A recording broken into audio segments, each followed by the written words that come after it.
I was Wade, 8 years old back then, living in a small neighborhood in the suburbs somewhere in the US. It was just me and my mom, just the two of us.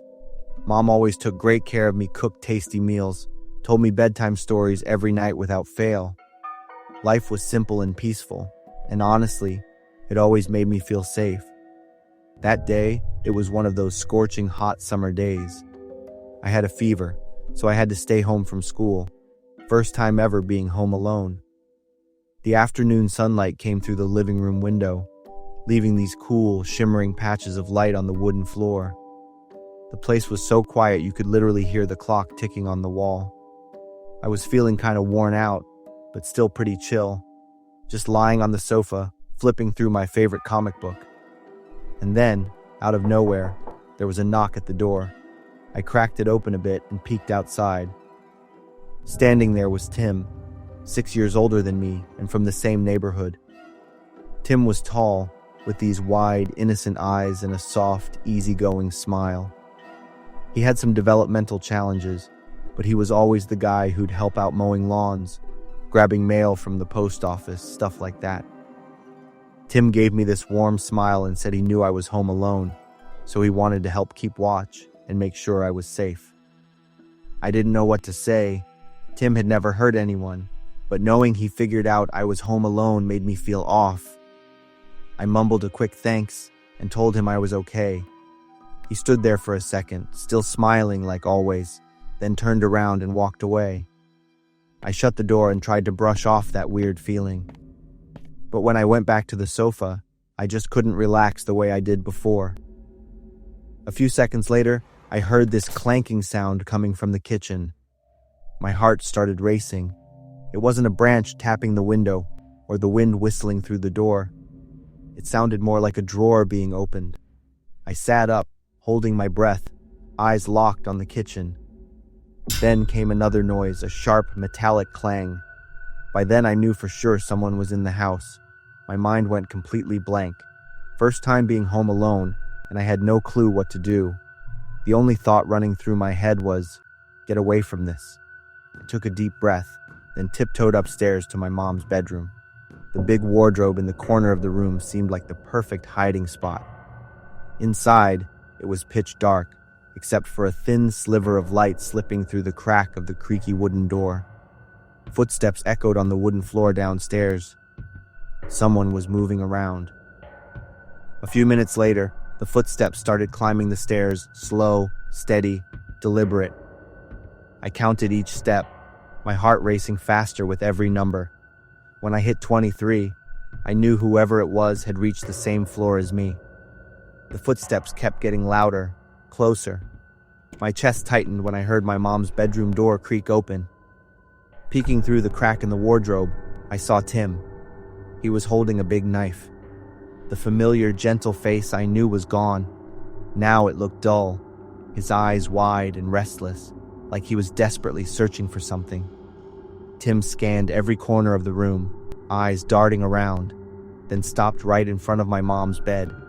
His eyes were wide open, unblinking, wild, empty, like he wasn't really there. This wasn't the Tim I knew. The warm, friendly guy from the neighborhood was gone. What stood there was someone else, cold and terrifying. He started rummaging through everything, then just stood there, frozen in front of the bed. I bit my lip hard, trying not to cry. "Bastards! Trash!" Tim muttered, his voice raspy and broken, like some kind of witch's curse. He swung the knife around, slashing wildly at the air. The fear inside me hit a breaking point, locking my whole body in place. After what felt like forever, Tim gave up, turned around, headed downstairs, and left. But I still couldn't move. Not yet. I don't remember how long I stayed crammed in that closet. It wasn't until I heard my mom calling me from downstairs that I bolted out and collapsed into her arms, sobbing. The police showed up not long after. I told them everything, every little detail I could remember. They spread out and searched the place, and pretty soon they found Tim sitting on the front steps, still holding the knife. They took him down to the station for questioning, and my mom and I went along too. When Tim saw me, he gave me this big, happy smile. Said he'd spotted a shadowy figure hanging around the house. He thought it was some stranger trying to break in and hurt me. Said he was just trying to protect me by standing guard. And the knife? That was just for self-defense if the guy showed up. The police checked the whole area, but they didn't find anything weird or out of place.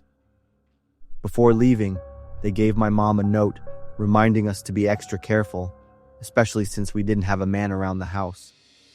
And I should have called an adult right away, no matter what. After the police wrapped things up, Tim turned to me with this big, bright smile. But the way he talked and the way he acted before, it didn't match. And in that moment, looking into his eyes, it hit me. This was the real Tim, the version I never even thought could exist.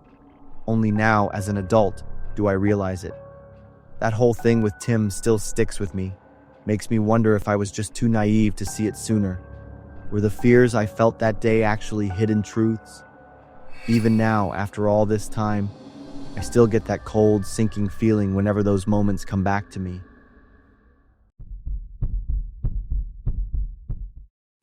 I'm Jackson, 14, living in a small town in the Midwest. My house is smack in the middle of a sparse forest, where oak and maple trees stretch as far as you can see. A week ago, my parents had to go on a business trip and left me home alone to take care of the place. My mom asked our neighbor Kate to check on me the first day, and my Aunt Tabby was supposed to stay over the next day. Like most teenagers, I was pumped to have the place to myself for a whole day, free to do whatever I wanted. But then, the quiet of the house, the eerie stillness of the forest, started creeping in, wrapping around me like a thick, dark curtain. That first night, I lay in bed, the soft yellow glow of my nightlight making the room feel less empty. But the peace didn't last long. There was a knock at the window. At first, I figured it was just the wind, but the tapping kept going, steady and relentless. When I pulled back the curtains, all I saw was darkness, but on the glass, a message appeared in the steam. I am looking at you. As I tried to make sense of what was happening, a piece of paper got shoved under the door. On it, in messy, slanted writing, "Do you want to know the secret of this house? Play my game." I grabbed my phone, my hands shaking, and tried to call my mom, but all I got was no signal. Right then, the lights started flickering like crazy. Then, boom, total blackout. Panic hit me hard. I ran to the front door, yanked at the handle, but it wouldn't move. The latch was locked. From the outside, a voice drifted in from the window. "I used to live here before you came. This house has secrets your family never knew. I can help you find them, but you have to do what I say." I was trapped, my own house, and I couldn't get out. In that moment, all the fear of a 14-year-old kid swallowed me whole. I couldn't say no. He slid another piece of paper toward me. "Go to the storage room under the stairs." The basement was a place I almost never went. It was dark, damp, and reeked of mold. With a shaky flashlight in my hand, I felt my way through the old wooden door. In the dim light, I spotted a big metal box buried under a pile of dusty old bottles. I pried it open and nearly dropped it in horror. Inside were rotting animal remains, cat bones, dog bones, even tufts of rabbit fur. The box reeked of death. My hands were shaking so bad, I let it go. "This is just the beginning." From the window came a low, chilling voice. "Go to the living room and look under the wood floor." I yanked up the old carpet in the living room and found a cracked floorboard. I pried it open. Sitting underneath was a glass jar filled with dried blood and tiny bone fragments. I couldn't tell what kind of animal the bones belonged to, but something in my gut told me they'd been there a long, long time. I picked up the jar, and as my flashlight hit it, my breath caught in my throat. Inside were several shriveled, dried-up human fingers. The fingernails were still there, but the skin had shriveled up into wrinkled, leathery patches. My whole body shook as I stumbled back. "Who are you? Why are you doing this?"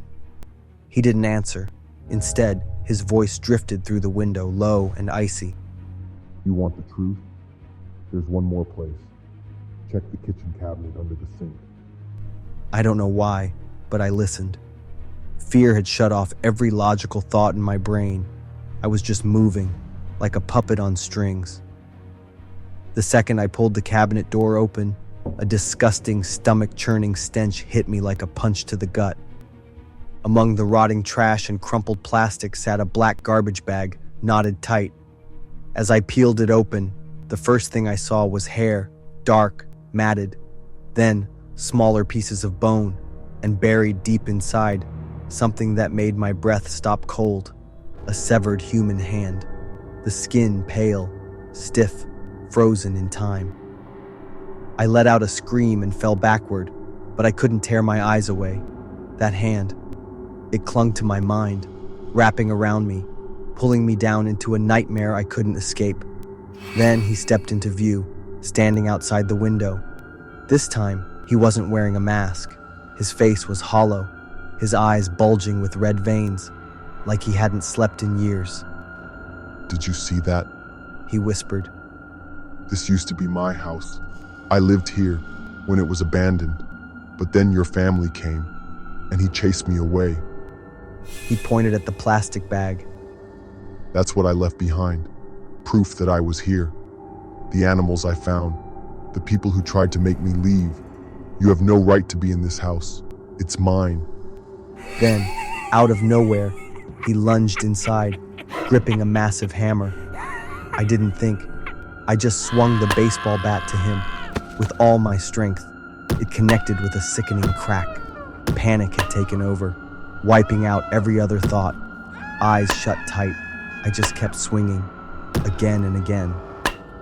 He finally hit the ground. Still. By the time the police got there, they found everything I told them about. Animal bones, human fingers, and the twisted tools he used to hunt and store his works. The human arm in the kitchen drawer was confirmed by DNA to belong to a guy who'd been missing for years. He used to live near the house and had a rocky history with the stranger. Turns out, he was the one who tried to kick the guy out when he was squatting there as a homeless man. That stranger had been using the house as his hideout for years. He had killed, dismembered, and stashed the remains in different corners of the house, his sick way of marking what he thought was his. The police found out he had a long history of severe mental illness, paranoia, violent outbursts, the whole deal. In his twisted mind, this house was the only place that made him feel safe. Losing it had pushed him over the edge. After everything, I couldn't go back to that house. I can't shake the feeling of being led step by step, like a puppet dancing on the strings of a madman. Every time I close my eyes, I hear his voice. I see that arm. In the end, I realized that real danger doesn't just come from the monsters hiding in the dark. It also comes from broken minds. Society left him behind and shoved him to the edges. And in his loneliness, he built a twisted world of his own.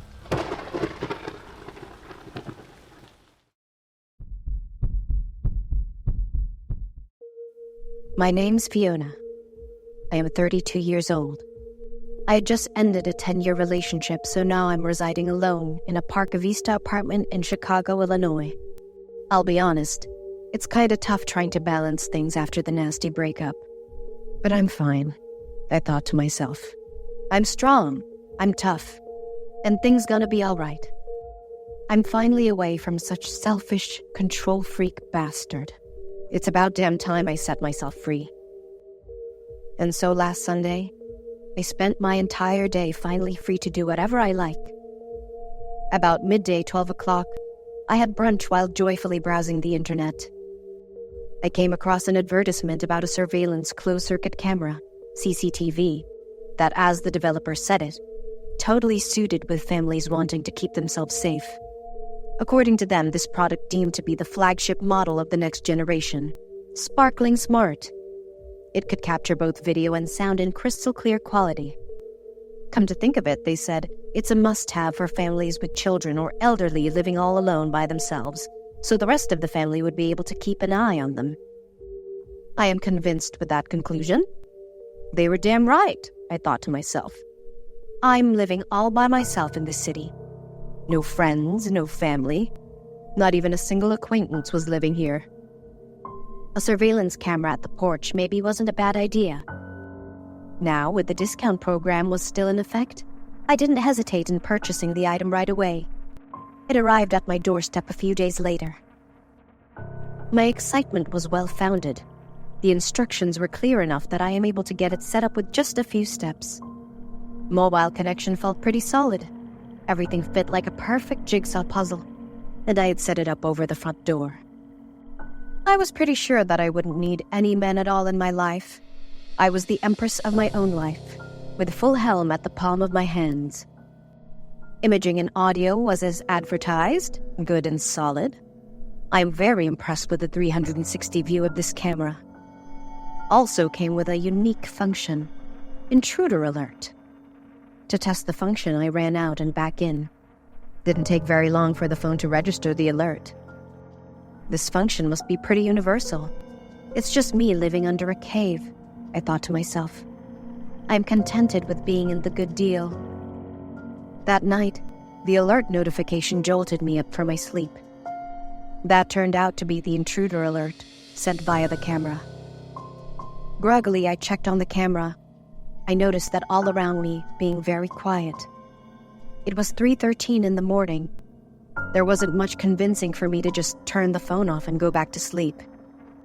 However, for many days afterward, the camera kept sending me the notifications at exactly around 3:13 in the morning, despite the fact that there wasn't any sign of intrusion at all. After a while, I decided to contact the supplier about the issue. They told me to restart the device and reset the connection. Pretty sure it's just a simple software bug, they guaranteed. I told them sternly that if things kept going this way, I'd return the product and ask for a full refund. That night, I went to bed, pretty worriedly. And then, just as clockwork, at 3:13, the notifications came. Same issue with the intruder alert function. The same issue that kept me awake for the last couple of days. This shit had me awake for days now, so I'm kind of pissed off with that.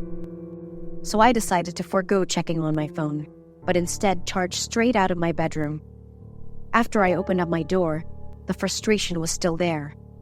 Nobody's outdoors, so the problem here is the goddamn camera. So I got to the chair, climbed up to take that camera down with all the haste. However, it's not as easy as I installed it.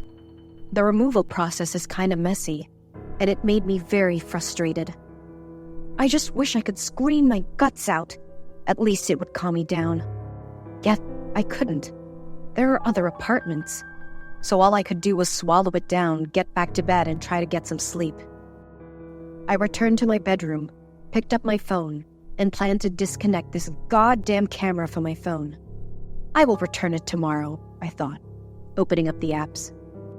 In order to turn it off, I must go through the main page with the footage of myself lying on the bed. However, in the corner of the screen, there's something really scary happening. A large figure. The figure, though I couldn't make out the shape, seemed to be smiling at me. The hair on the back of my neck stood straight up as the figure came forwards and put a hand over my shoulder.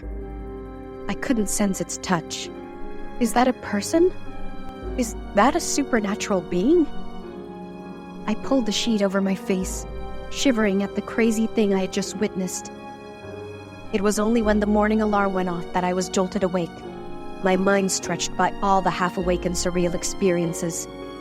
Everywhere around me was a blur between reality and nightmare. Though I temporarily left it aside, I still had work to do. And so I went to work that day, paid little attention to what I had seen last night.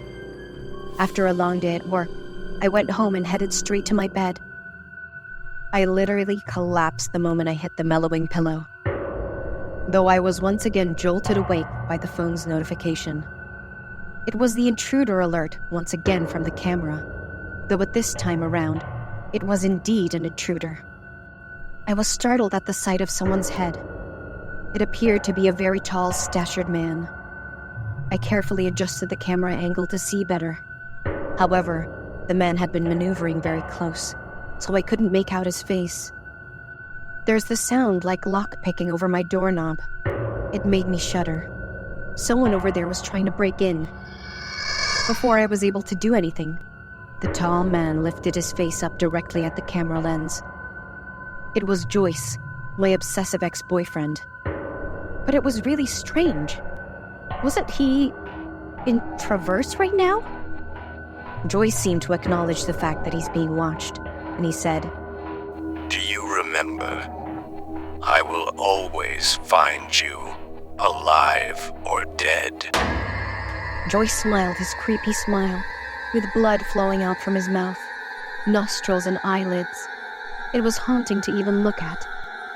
I was panicked at the sight of it, my body froze in fear, unable to make any moves.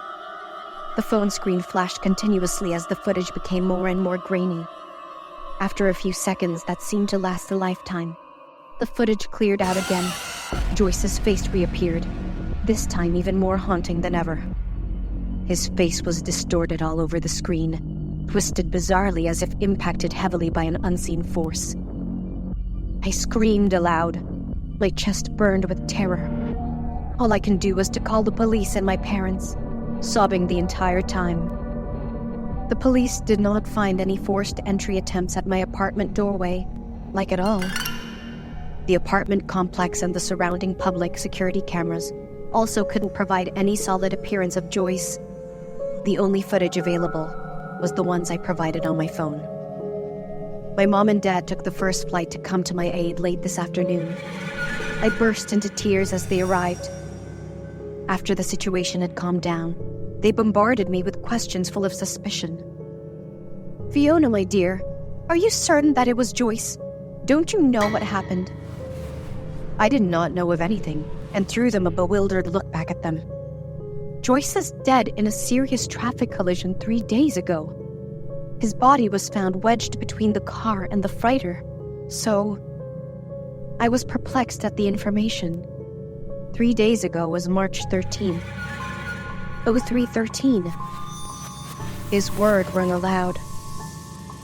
"I will always find you, alive or dead."